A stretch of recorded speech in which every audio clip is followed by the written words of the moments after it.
200 میں یا mother tincture میں. تو یہ سارے میں اس لیے آپ کو بتا رہا ہوں کہ کچھ دوائیں ہوتی ہیں جو باقاعدگی سے آپ کو لینی پڑتی ہیں. کچھ دوائیں ہوتی ہیں مثلا نزلہ زکام ہو گیا, آپ نے ہفتہ 10 دن دوائی کھائی, ٹھیک ہو, اس کے بعد چھوڑ دو, ضرورت نہیں کھانے کی.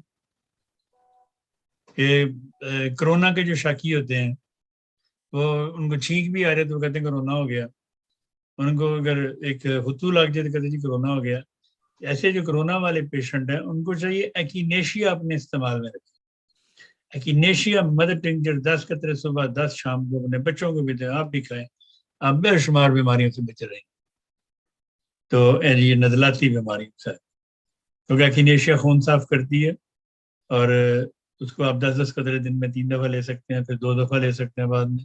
اسی طرح شوگر کے پیشنٹ ہیں, وہ شوگر کی جو دوائیں کھاتے ہیں ان کو 10 قطرے صبح لیں, 10 قطرے شام کو لیں. اگر دوائی پوٹینسی میں ہے تو 3-4 قطرے صبح دوپہر شام کھانا کھانے سے پہلے لے لیں, تو اللہ کے فضل سے ان کی شوگر کنٹرول میں رہے گی.